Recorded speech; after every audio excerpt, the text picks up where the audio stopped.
What's up, powder mages? This is Steven and Josh, and we're going to be talking about the first powder mage book, Promise of Blood by Brian McClellan. How's it going, Josh? It's going good, Steven. It's a good day. Good night. Fantastic, and hopefully this podcast goes well. So this is the very first book published by McClellan, the first of his first trilogy. He's written 6 total books in the powder mage universe. And Ryan and I actually just reviewed the very last book of the 6. So this is kind of a blast from the past for me, as I try to go back and remember the details of this very first book. But with the help of a Reddit thread and Josh, who actually just read it for the first time, I think we'll make a pretty good review out of this. Yeah, I'm excited. I'm excited to review this book. I had been reading a lot of first law books, and so I asked you guys for a recommendation of something that was a little bit more light and a little bit of a more fun read, I guess, which I love first law. That's not meant to be a knock on first law for your first law fans out there. But I just was hoping for something a little bit more fun, and this delivered. So I'm excited to talk about it with you. Yeah, so pretty high level. This is a really fast-paced, pretty fun plot book. There's a lot of intrigue. There's a lot of action. There's a lot of war and fighting, but it's not like a first law type feel like you were talking about. It's more like Brandon Sanderson, Wheel of Time type feel for the book, right? Yeah, well, I wouldn't say Wheel of Time. It's much more contained than like Wheel of Time is. You know, it's not as sprawling. I feel when I picture Wheel of Time, I picture the sprawling book with hundreds of viewpoints, and this is not that at all. But in terms of tone, you would say it's kind of more like that. I would say if you're looking for a book to compare it to, it's kind of like Mistborn, I would say, like a smaller, more contained, and it doesn't just stay in one city, but a smaller cast of characters that is much more contained and not a ton of viewpoints, and the plot moves pretty rapidly. Mistborn's a good comparison too, because I think the setting is pretty similar to Mistborn. It's not steampunk, but it's kind of like this frontier. French Revolution it kind of comes to mind as a good comparison. It's like this emerging society in modern day, like late 1800s. Yeah. I would say 1800s. It's weird because it's like, if gunpowder was relied on a lot more than electricity, because I think that there are like some mumblings about electricity in this book, if I'm not mistaken, but it's not like electricity is like a huge deal. So it's kind of like if our world had progressed, but they relied more on gunpowder for longer and didn't really start introducing electricity into the mix until later. Yeah, so there are some very unique things about this book and about this series. It is, like you were saying, gunpowder is used as the impetus for a lot of the magic. And it's like a flintlock fantasy, I think, is the subgenre. So it's guns, and it's kind of this frontier feel to it. There's a lot of fighting going on, but it's very much a niche type of genre, I would say. It doesn't really compare super well to anything else. Yeah, I think flintlock, I think that's the proper name for it. It's the first kind of flintlock. I guess maybe Mistborn Era 2 is maybe some would consider flintlock. I'm not sure, but yeah, I agree. It's a mix between a little bit of steampunk and a little bit of just traditional fantasy, and I liked it. It worked for me. We'll just leave it at that in terms of my opinion about it. And Brian McClellan is a student of Brandon Sanderson. I think he was somewhat of a mentor for him. I think like he might have gone through his classes at BYU and like submitted the story. I might be just making this up, but I know there's some connection there. And you can tell that at least his magic system was very heavily influenced by Sanderson's rule-based systems. I didn't know that about him being a student of Sanderson.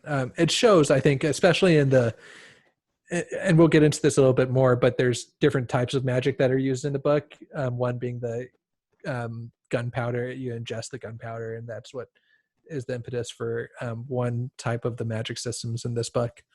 And that was very, very Sanderson-esque.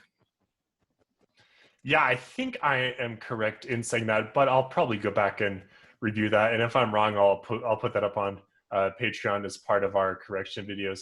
And that reminds me that if you like the content we're putting out, check us out on social media at Phantology Books, on our website www.phantologybooks.com, and hit us up on Discord. Our invites are all over the place on our website and on our socials. And if you really like the channel and want some bonus content, check out our Patreon. There's a few different benefits and some tiers there. So Phantology is growing, and it's an exciting little community we have going. Yeah, I just we're posting my initial reaction to Promise of Blood up on there later tonight. So for all you Patreons, if you haven't check that out, go head over and check that out. So yeah, in trying to come up with some unique things to put on Patreon, we came up with this idea to just kind of put up like a 1 to 2 minute brief, like raw reaction right after you finish the book.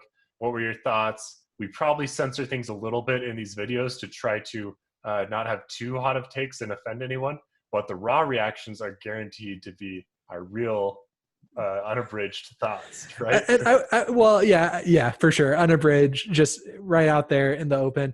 And I wouldn't say that we really censor ourselves too much. I mean, we have hot takes on here, and I think that we just elaborate more and explain why we have the feelings that we had, whereas in our initial reaction, like, you don't really get that explanation. So yeah, I know, at least I try not to censor myself too much. Like if I think something stinks, I'm gonna let you know, but I'm gonna try to actually think about that and make sure that I have some good reasons to back it up. I don't want to be just trashing on authors. Yeah, and I think that's just a good mentality to have in life. Is the more you think about something, the less extreme of a take you usually come away with it. At least for me, if I initially didn't like something and then I think about, oh well, why didn't I like it, and what did work about it, then I usually come to more of a nuanced and usually more of a centered opinion about it. So, but that's why the raw reactions are so great, because we haven't thought about it for long enough, and it's just 100% spin fire hot takes.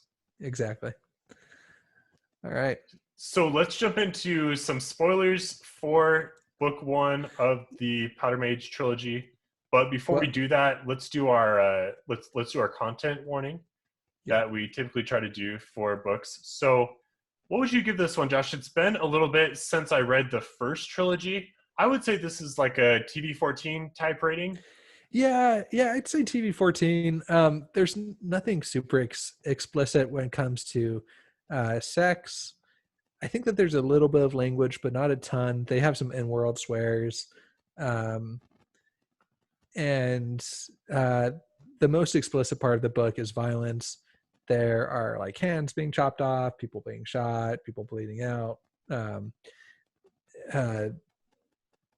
lot of people head to the guillotine in the very beginning of the book, so that's not much of a spoiler.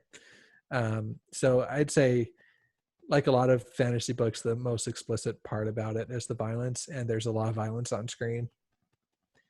So yeah, there's not a lot of swearing. I think they use pit as their swear word for reasons that I honestly don't remember. I think there's some kind of in-world reason. Dang, I was hoping. Yeah, it's funny because they keep saying, "Oh, I'll send you to the pit" or whatever, and I was hoping that later on you get a little bit more of an explanation behind that, but.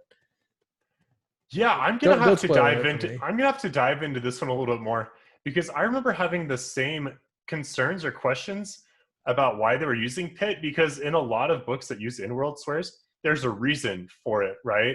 Like I know in the what's a good example in Mistborn or Stormlight. I mean, Stormlight, they say storm it all the time, right? And that's a swear because it reflects the harsh nature of the storms that sweep across the lands. Yeah, I mean.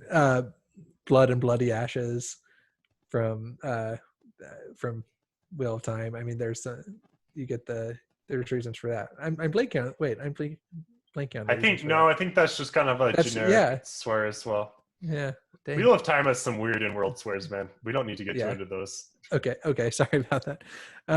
Anyway, yeah, in-world swears are present for reasons. I like in-world swears, so it works for me.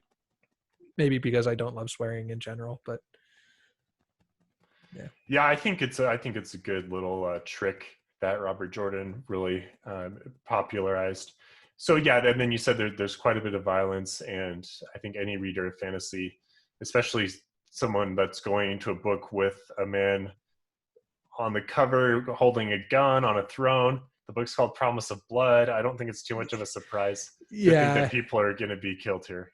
yeah, yeah. So this book is, it gets a lighter rating. I'd say it's appropriate for most readers. That it's not going to shock you with any of the content it has in it, I'd Yeah. say. Yeah. Okay, so we kind of talked high level about the book. Let's do some spoilers now. So so there's three different viewpoints that we follow. We follow Adamant, who is a former police inspector or like a private eye type guy, and he's like on the older side of middle-aged. And then you have Tamas, who is who's the general. He's kind of the main instigator of all of the action. And then you have his son Taniel with a T, and he has just returned from another military campaign, and he's a powder mage. Both Tamas and Taniel are powder mages, so they can access this unique type of magic. And Taniel's kind of a hotshot, warmongering type guy. I guess not a warmonger, but more of like a cool, off on your own, I'm gonna take everyone down type character. Also, kind of maybe a little irresponsible or immature, but fun to follow. So those are our three viewpoints. And I guess before we get too much into the plot, Josh, who are some of your favorite characters, or what do you think of these three? Okay. So I thought, first of all, the characters were the strongest part of this book. I think my favorite starting out was Adamant, because I liked how his main motivation was to keep his family safe. I typically like these investigation type things where they go through and try and have to figure things out and go from clue to clue. And then Tamas, I originally hated him because I guess I didn't totally understand his reasons for overthrowing this monarchy. Right, you don't get that until later. Yeah. And so it was weird. I didn't initially know what to make of him. I thought, okay, is this just going to be just a warmongering guy that his only motivation is to kill the previous monarchy? And then, so I started out really liking Adamant, not liking Tamas, and Taniel. Like you said, I was like, oh, here's a fun to read character. But I didn't really care too much about him, I guess. I just thought, okay, he's just this kind of typical tropey type of character that he's kind of OP. You don't really know why. He's just good at everything because he is. And as I read throughout the book, Adamant and Tamas switched for me. I really started to enjoy Tamas because I started to enjoy getting his backstory, enjoyed getting the motivations for why he did it, why he caused this coup at the beginning. And Adamant, I just kind of started getting more and more burnt out of this mystery for me. It started not being as compelling to me towards the later half of the book. I just started really not caring who the traitor was because the mystery kind of switched, and we'll talk about that more later. On at first, it was the promise, Casimir's promise, and then it was who's the traitor. And so the Casimir's promise was more motivating for me than who the traitor was. And then Taniel got progressively more interesting as his relationship with Bo got more developed, and his relationship with Kapul got more and more developed.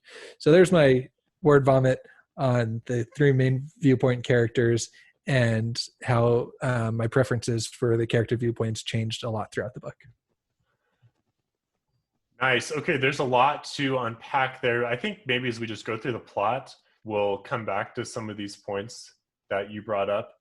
But I'll just say that, yes, I think that Adamant's plot maybe went on a little long, and the whole traitor thing, you never really, I was never really too compelled by that. Like, it never really seemed like the traitor was really going to do anything all that nasty. Like, we were going to be able to stop them, and we do. So that wasn't, I guess maybe that part of the plot was not quite as compelling. Adamant is interesting because he's the only character that's not powered.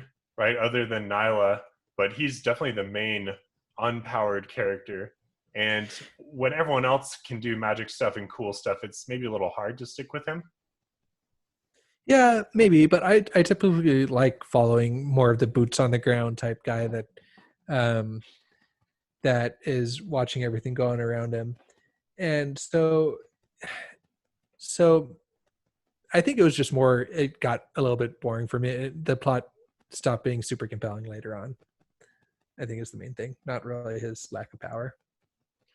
Okay, so let's talk beginning of the book. If you're still listening and don't want anything to be spoiled, I mean, we probably spoiled a little bit in that word vomit that Josh put out there. But here we go with the beginning of the book. So the first POV is Adamant, and he meets Tamis, learns of the coup that's happening, and is told to investigate this Krestymir's promise thing. One of the privileged that Tamis killed said that you can't break Krestymir's promise, and Tamis needs to know what this means. So Tamis, then you see him kind of finishing off this coup. He sentences the king to death. And Taniel then returns from Vitrasta. Vitrasta is a nation from the other side of the ocean that is going to be important later on, but in this book at least is just kind of a place. And he's come in with Kapol, who is his companion that can't talk. She's mute. And she's from Dionyse, which is another place which is not important in this book. But I think McClellan does do a really good job of expanding the world progressively from book to book. So you also get Olam and Nyla, two side characters, and then Adamant sends his family away because he knows he's getting involved in something deep, but he notices someone kind of watching his house as he does it. So this is concerning. And Tamis goes and meets with the co-conspirators, who are Rickard Tumblar, who is like the union boss type guy. You have Charlemont, who's the archdiocese, the leader of the church. Lady Wincheslav, who's the mercenary owner of the Wings of Adam mercenary group. And you have the eunuch from the proprietor. The proprietor is like the underground mob boss type guy. And then finally, you have Prime Lector, the chancellor of the university. And these guys are going to be important because, like Josh said, Adamant eventually ends up investigating all of them to find out who the traitor is. And then at the end of this kind of first part, we have this French Revolution-esque sequence of executions of the nobility, and then there are riots in the street as all of the people kind of learn of this coup that's happened in the middle of the night. So that's a big introduction, but I really liked how we got right into the action, learned who the characters are, and you have a mystery right away. It's very compelling, right? Yeah, super compelling. It immediately felt like you were just in the thick of things. It did a good job of establishing the tone and the setting of the city that is in chaos, kind of trying to contain this chaos that this coup is going to ignite. And I really liked it. I thought that it's hard to grip readers at the beginning of stories, and sometimes something like this where you're just put in the middle of this coup could come off as a little bit not tropey, that's not the right word, but a little bit try hard, I guess. Like it's been done, right? Like a lot of books start with action right at the beginning. Yeah, exactly. And so, but I thought that this one worked because it was from the eyes of an investigator. It had its own little twist on that. It was, okay, here's this investigator that might not be super supportive of what went on. You don't really know his political leanings, but he's going to get the job done, and he's going to figure out what this mystery and what is going on with this mystery that is related to this coup that just happened. So I thought that was a cool way to do it, and you see everything through his eyes, and I enjoyed that. And there are a lot of different people and places being introduced, but I felt like it was maybe just the right amount, right? Like enough where it was compelling, where you're like, oh, what's this place? Who's this guy? But not too much where you're like, oh my gosh, what is happening here? Kind of like you might get in a Malazan book, which is hard for some readers. Yeah, I totally agree with that. It's it keeps it self-contained while still feeling grand. Nice. Yeah, nice summation there. So the next kind of thing that happens here, and I guess before we talk too much further into the plot, let's recap the magic system. The magic system is definitely one of the cooler parts of this book and this series. So there are several types of magic users.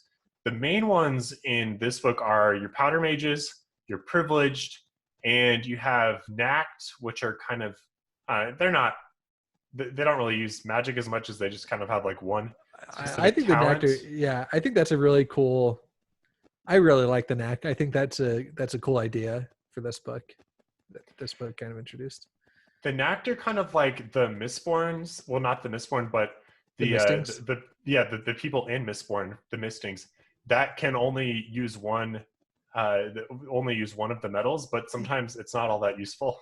Well, yeah, I agree with that, but I think it allows Brian McClellan to be a little bit even more creative than that, because the Mistings are still following these rules of this hard magic system, whereas the Knacks can really just have whatever skill Brian McClellan wants to give them, which I think allows for a lot of fun opportunities. Like there's a guy that can pick locks really well. That's a cool knack to have. Yeah, and the cool thing about knacks is they still have that third eye, right? They can still see into the else and see magic. And the main knack you see is Olam, who has the ability to never sleep, which would be really useful. I would love that. I could stay up all night long and get so much done. That'd be awesome. Dude, we could do so many podcasts. Think about if we both had that knack. Work's done, families their sleep. We could just stay up all night recording podcasts. It's like the equivalent of getting the chip from Musk and expanding your brain capacity and your ability to get things done. Man, that's a deep cut. For anyone that's wondering what Steven's referring to, Elon Musk is working on it, putting a chip in your head that can allow you to communicate with people. Watch the most recent Joe Rogan podcast. It's not a deep cut. Everyone knows about it. Well, the most recent podcast of Elon Musk on Joe Rogan, but yeah. Yeah, exactly. Yeah. Anyway, so in this magic system, you have, I like it because you have kind of two spectrums or two ends of the spectrum between hard magic and soft magic. So do you know what bone eyes are yet, by the way, in this book? If we are supposed to, I missed it. Do you know what Cap Hole is doing, what her magic is at all? She uses voodoo like dolls to mess with people. Yeah, so that magic that's pretty much the most explanation you're going to get. You'll see more of it throughout. Well, and I know she's able to like put a shield around Daniel and protect him too.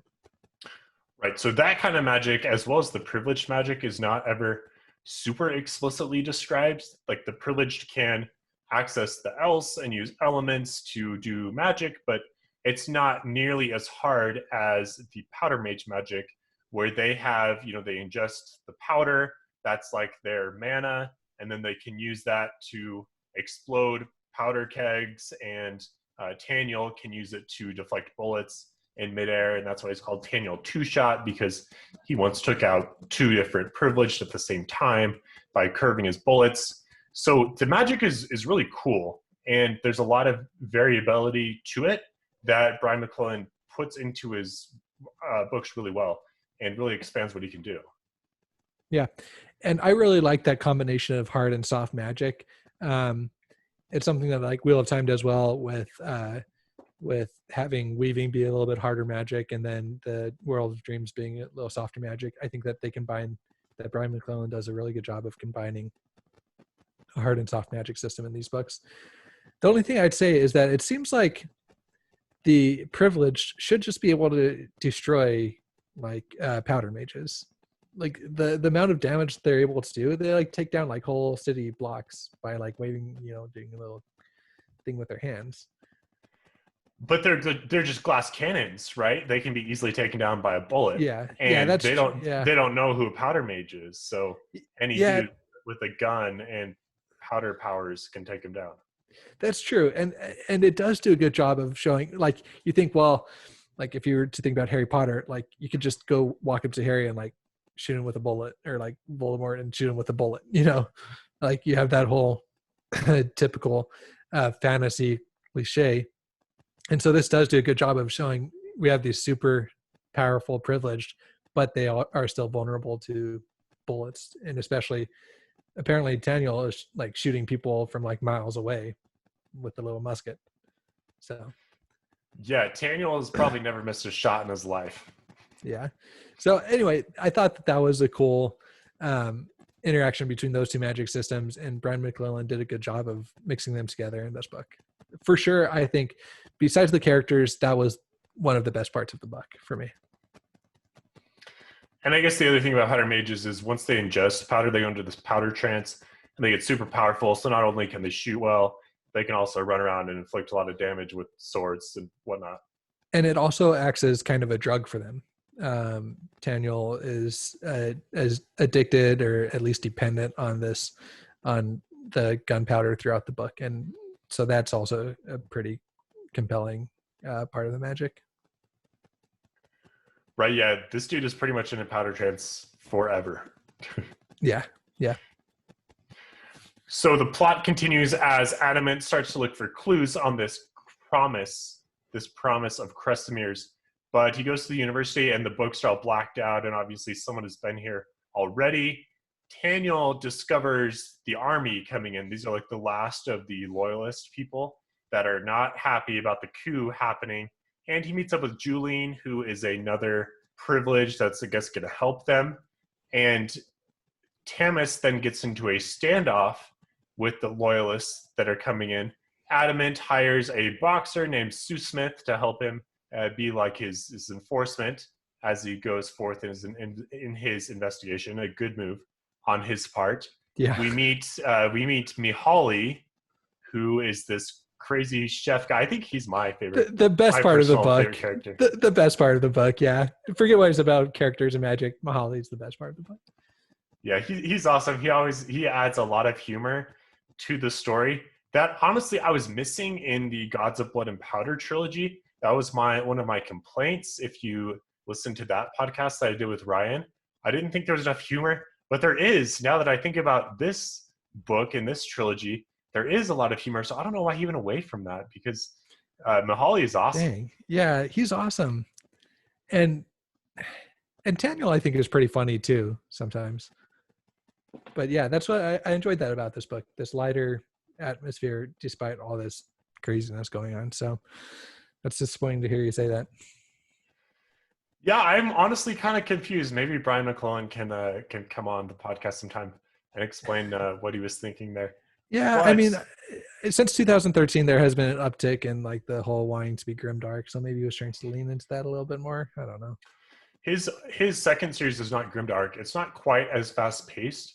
It's much more into the intrigue, and it's more of a slow burn than these ones, but definitely not grimdark. Okay, all right. So then the last thing that kind of happens in this section is Adamant gets blackmailed by this dude called Lord Vitas, and he wants Adamant to spy on Tamis, and he's kidnapped his family and sends him his son's finger in a box, which is probably one of the darker things that happens in the book. So Adamant is now has some conflicting loyalties and is going to have to kind of walk a razor's edge. So this next section, Josh, anything kind of stand out from those events? Well, the introduction of Lord Vitas, I think it was a cool way to introduce this guy that is pretty evil. Like, he doesn't really have any redeeming qualities about him. He's just out there to be the enforcer of this greater power that is kept kind of mysterious throughout this whole book. And I thought that was a cool introduction. And every time he was on the page, he really stood out as being, as giving you the chills, kind of like you knew that he could just kind of completely snap and kill you or kill a kid or whatever. I got that feeling of this guy is not a good guy and you do not want to mess with him, and he is capable of some bad stuff. Definitely. I'm trying to think of a good comparison for him. Just yeah. What's the character in First Law that is the representative of Valen Bulk? The in the represent. first trilogy. He's the representative that comes. You're talking about Yoru Sulfur? Yeah, I think. I don't know if he And, was quite as just pure evil. yeah, maybe not. I don't know. That's the closest I could think of, though. Yeah, I don't have a great comparison, but he's definitely evil. So going into kind of this next section, we get a resolution for the standoff that's happening with the loyalists. So there's a truce that's happening, there's some bargaining, but then the loyalists attack or the royalists attack, and Tamas's forces are able to win. There's a bit of a subplot with Nyla and like the last surviving heir of the royalty, but not super important, to be honest. We'll kind of skim over that. Adamant learns that Bobador, who is an old friend, almost a brother to Taniel and Vlora. I guess Vlora is not a character we talked about, but she is Taniel's old love interest that has cheated on him due to some bad circumstances and is now kind of disgraced and has come on some hard times. But she's another powder mage character that's in this series. She's much more prominent in the next trilogy. But we've learned that Bo is part of Kresemir's promise. So the idea is that if the royal line ends through violence, Kresemir, who is like the head god, is going to come down and just wreak havoc. So this is bad because Tamas has just ended a royal line in one of the kingdoms that Kresemir has sworn to protect. So this now becomes kind of like the main plot that we have to stop, because Taniel is trying to stop Kresemir from being summoned as well. And the whole idea of the gods are a bit nebulous, and I'm guessing, Josh, by the end of this book, you still don't really have a great idea for what's actually going on here with like the whole theology and the gods. Yeah, I did like it though, because it introduced that there is this lore behind, like there's this family of gods. It kind of seemed like a Norse type thing where each one of the gods had like a, and I could be way off base, but this is what it seemed like to me, where each one of the gods had was like the god of it seems like Kresemir might have been like the god of war, and then Mahalil, I'm not sure, I'm mispronouncing his name. Adam, right? Yeah, it was like the god of cooking, or the patron god of chefs is how he's referred to. And then it seems like there could be a god of I don't know, like kind of like Norse mythology, where there's a god for a lot of different things, right? Yeah, so the gods are really interesting, and I don't want to say too much, obviously, because you haven't read any further than this book, and we're not doing any more spoilers. But obviously, a huge plot point to continue to watch. You also have the Predii, or Predi, I'm not sure how to pronounce that. Yeah. So, okay, I was kind of confused by that. Were they just like a super strong privileged? Yeah, they're like the original privileged is the idea. Okay, that makes sense. I don't know if I just missed that explanation in the book, but that makes sense. Yeah, they're super strong. They're the originals. They're much harder to kill than your typical privileged. And several of the characters are in fact masquerading because they are pretty and they're influencing things. So it's like, oh, this guy's a pretty, this guy is, there's a lot of them. Yeah, especially towards the end of the book. And anyway, we can get to the end of the book later, but yeah, that's one of the issues where I had with it was that kind of stuff that was going on. But yeah, so Julene is the main one that is causing some problems for Taniel. And at this point, Kez has started to war with Adro. Do you remember the exact reason why they start fighting? Is it just because of the coup? Yeah, well, I think that that Adro was indebted to them a lot, and like that they weren't going to be able to pay up on their debts, and that I think Adro kind of declared war on Kez almost with the coup and with Tamas taking charge, because Tamas, had bad feelings towards Kez, and so I think it was just hinted at that there was going to be war the entire time, kind of barreling. Yes, seems inevitable, and now we finally get to it. And like you said, Tamas's backstory was his wife was killed.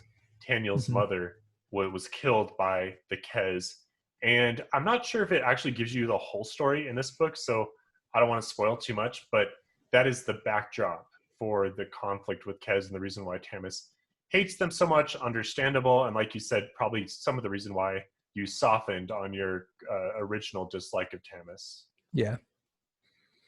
Yeah. So Taniel's told to go kill Bo because Bo has this compulsion to kill Tamis because he was the one who killed the royal lion because of the promise. But Taniel can't because him and Bo are basically brothers. So rather than kill Tamis, they join up to fight Julene, who has joined up with the Kez to go try to summon Kresimir at the top of this mountain at this, I think it's like a volcano. There's like a caldera at the top, and Kresimir is going to descend here if they are able to reach it and do the magic thing in time. But Taniel and Bo need to stop the magic thing is pretty much the plot at this point, right? Yeah. Okay, so here's where the first major demerits of the book for me come along is I wanted more of the conflict between Taniel deciding and not deciding to kill Bo, because it was just kind of like he cited it and then he was like, I can't do it, and then just went and joined Bo, and then it just kind of felt like, oh well, that whole mission was just to get him and Bo together so they can go fight the people that are going to do the thing. And that I didn't love that, because it felt like you had this whole reason for him going there, and then the whole reason was actually just so they could get together and go fight.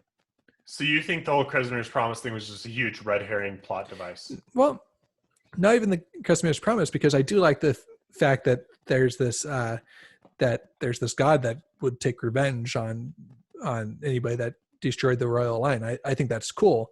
But the fact that it boiled down to just getting Taniel and Bo together seemed a little bit pointless to me. And it seemed like here it could have been like a really cool ethical dilemma. Am I loyal to my friend or to my king?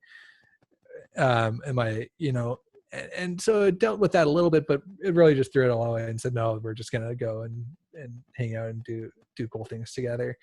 And I feel like that could have been, even if they would have gotten to the same point, it could have just been handled in a more compelling way than, oh, he just went on this little journey and now he's with his body. Anyway. Yeah, I think you don't have enough of Taniel's backstory yet, because honestly, based off what I know about Taniel, there was like never any chance that he was really going to kill Bo. Yeah, and I don't know. I didn't actually think he was going to kill Bo, but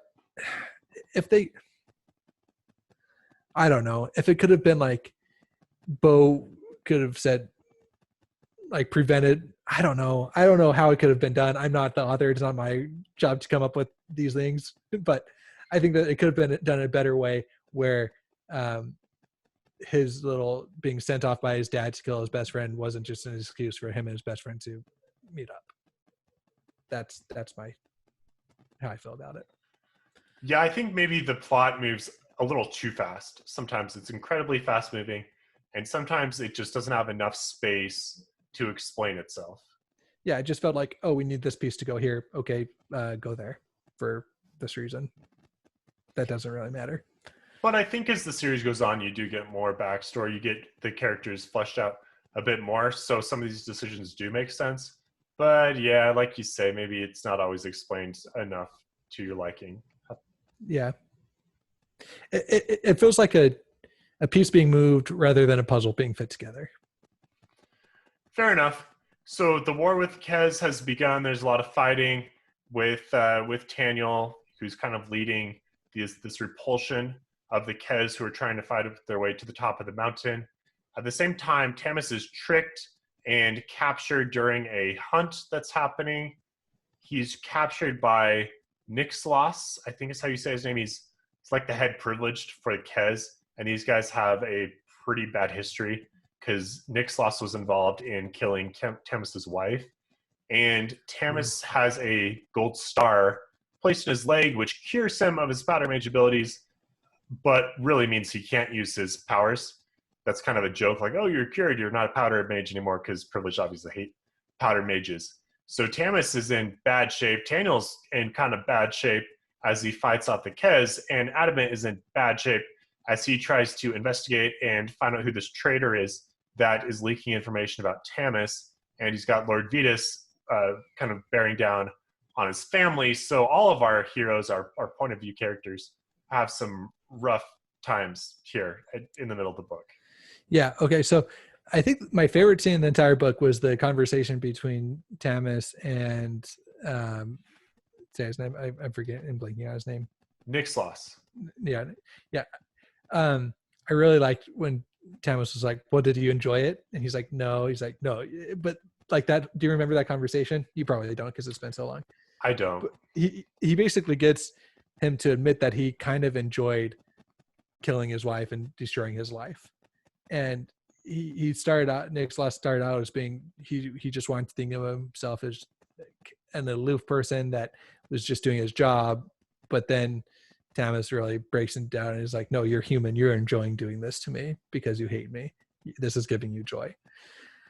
The other reason why I liked it, and I wish we would have gotten more of this, is you get the impression that Kez is almost a more fundamentalist nation, is what I was gleaming from it, and that it almost seems like powder mages like aren't allowed in Kez, right? Or that they try and root them out, or that they're seen as kind of being not evil but cursed almost. Not 100% sure on that, but I'm going to say yeah. I don't think there are any powder mages in Kez. So it seems like I kind of wanted more of that. There is this economic conflict between these two countries, but there's also this conflict of Kez being a more fundamentalist nation that sees the fact that that Adro has let powder mages have so much influence as being kind of an abomination that they want to scourge off the land. And I might be reading into that, but that's compelling to me, and I hope that there's more of that. My take on that is I think Brian McClellan does a much better job with nation conflicts in his second trilogy, and the first trilogy really shines in terms of the character conflict. So take that for what you will, but yeah, the conflict with Kez is compelling, and it's going to continue to be a thing. As we get into kind of the latter stages of the book, Tamis is rescued by Olam, his bodyguard that doesn't sleep, and Mihaly, his cook / god, and his leg is operated on. They pull the star out. He can do magic again, but no one knows. He keeps it secret, important for later. There's a truce with Kez that happens on Taniel's side, but really all it is Julian and co trying to get up to the top of the caldera, to the top of the mountain, and summon Kresimir. And then Adamant finally realizes that Charlemont is the traitor. So this is like the archdiocese, like the head of the church. And Adamant has like gone down different trails for all these different co-conspirators. And co-conspirators. And Josh, I think this is where you said you kind of lost a little bit of interest because maybe it just went on a little long. Yeah, I was just like, oh, now he's going to go talk to Rickard. Now he's going to go talk to this person. Now he's going to go to the church and tour the church and see all how the church is super hypocritical and da-da-da-da-da. And I just didn't really care who the traitor was. I was like, oh, it could be any of them. It could be. I didn't really care. So. And speaking of the church, how the church is hypocritical, here's another good example.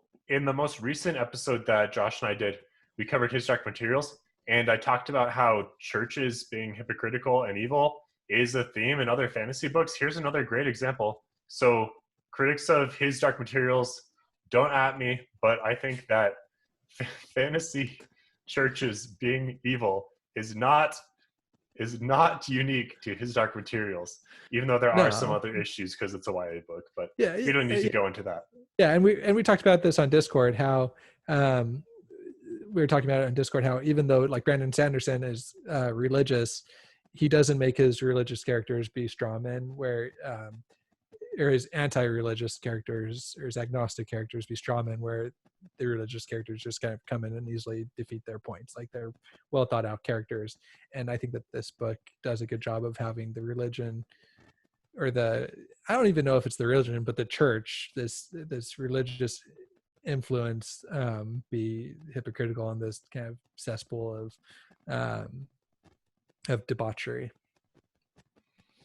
Yeah, you really don't get too many details into the actual church, do you? It's just kind of, this is the Yeah, church and they're bad. yeah, Or the yeah. leaders are bad. The leaders are bad. Yeah, and you're told, not shown all that much, that the church has a lot of influence, and if you get on the bad side of the church, then your coup is going to be over, and we'll put up whoever we want to. That's kind of hinted at. Okay, and in the final stages of the action, we now have Adam revealed to be a god. Really, he is in fact Adam. Like we knew all along, this dude, we obviously knew that there was something going on with him. He always said that he was Adam. No one ever believed him for whatever reason, but he totally is.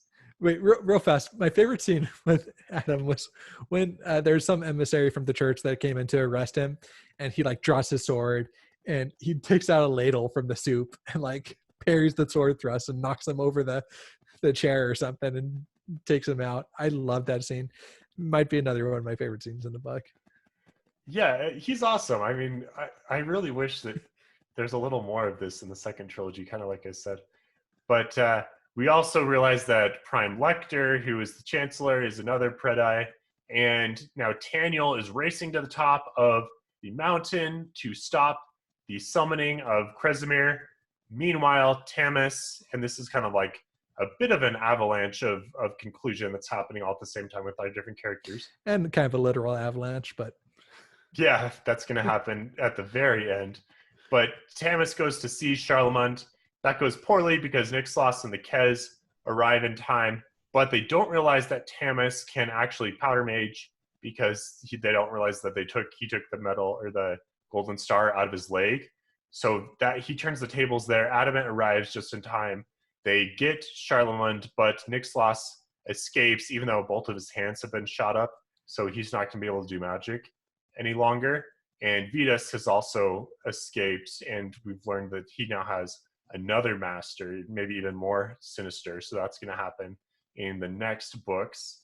And finally, Taniel is tricked by his companion and the dude that's helping him get up to the top. But luckily, Capol arrives in time, does a bunch of sorcery, saves the day. Kresimir is still summoned, but Taniel and Capol are not killed. Like, they were looking to be in really bad straits with Julene having a drop on them. But Taniel is able to shoot Kresimir twice, I think once in the eye and once in the chest. But we don't know what happens. This is an unresolved plot point at this point. We do know that the palace thing that they're up on top of crumbles, and Capol and Taniel are seriously injured. They're in comas at the very end in the epilogue, and Tamis and co are lining up to take out the Kez plus Kresimir, who is on their side and probably not dead. Yeah, that's a great summary of the conclusion. And I thought that it did a good job of wrapping everything up, and it kept me reading, kept me engaged, and but there was no huge like reveals. It wasn't like, here's this thing that's going to change the way that you thought about the story up until this point.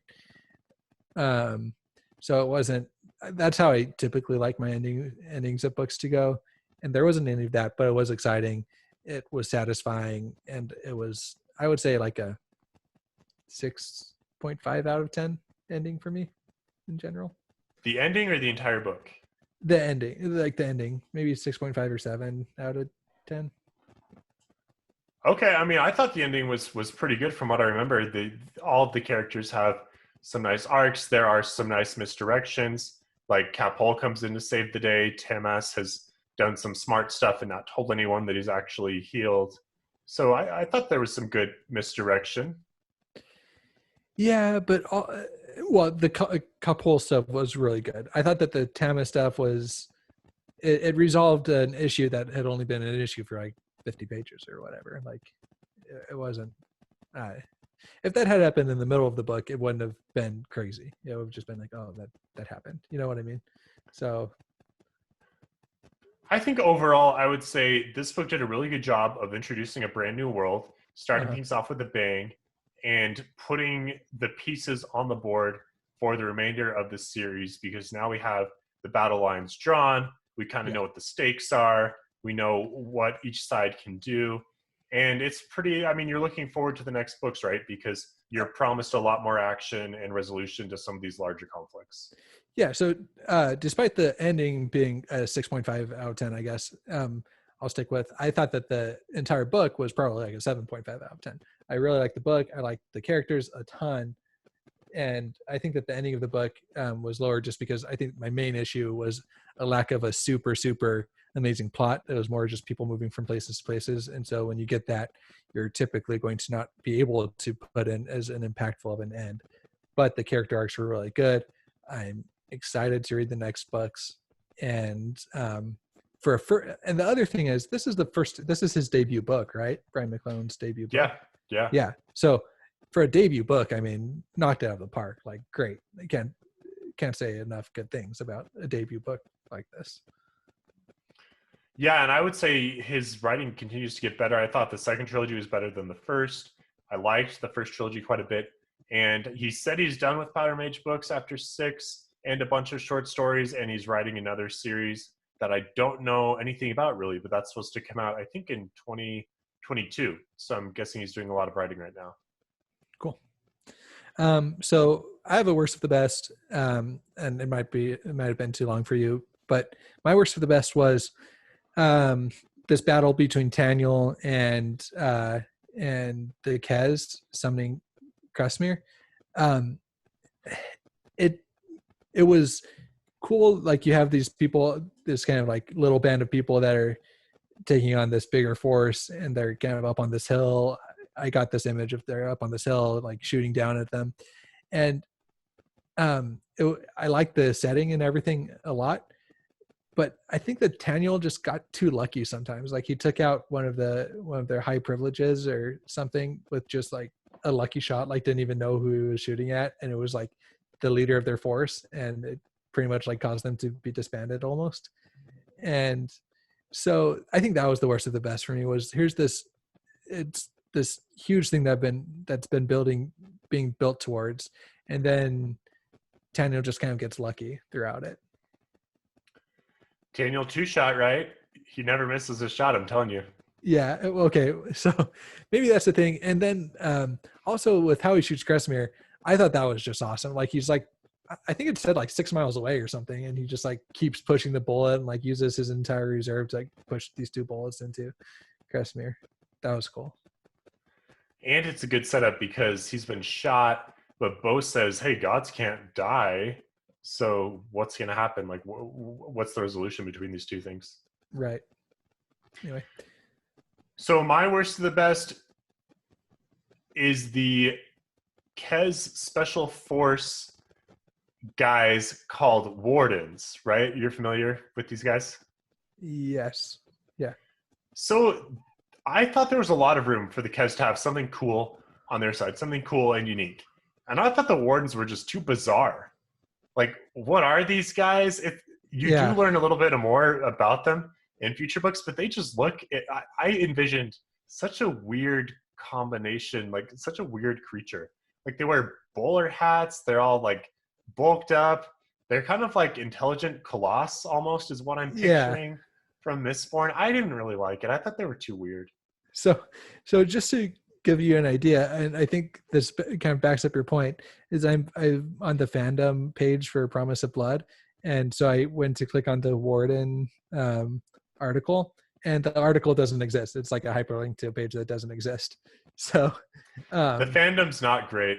I was just on it earlier. Yeah. I mean, so I don't know how many of the other characters or things are like that, but you think that here's this really cool kind of class of, I don't know if it's a different species but this different class of being would have at least like some fan art or summary associated with it, but nothing. Yeah, you will learn more. And now that I think about this, I actually remember the answer to a previous question you had about Kez, but I'm not going to say anymore. Maybe in the follow-up video, I'll kind of break down what's actually happening here. But yeah, the Wardens are interesting. They get better in future books, or at least in this book. I just thought they were weird with their bowler hats and this kind of weird image, and it just didn't really work for me. Cool. Well, I think that's all I have to say about it. I got my word avalanches out of the way at the beginning. But I enjoyed this book. I'm excited to read the rest. Yeah, overall, very solid series. I think we've said that, and it's very unique, very niche, and I think there's room for most fantasy readers to pick this up and enjoy it. They're very fast reads and very engaging. Yeah, and having said that, if you are a big fan of Powder Mage, come jump on our Discord. I don't think we have like a Powder Mage expert yet on our Discord. So if you consider yourself a Powder Mage expert and want to have a voice in our reviews and my experience, at least, of reading the books, then come jump on and lend your voice. Yeah, we got a retweet from Brian McClellan on our post about Blood of Empire, which is the last Gods of Blood and Powder review that Ryan and I did. So I think there's a fandom out there for Powder Mage that we just need to find.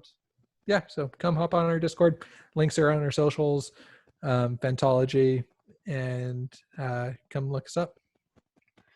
Yeah, thanks, Josh, for doing the outro there that I usually do. But yeah, check us out at Phantology.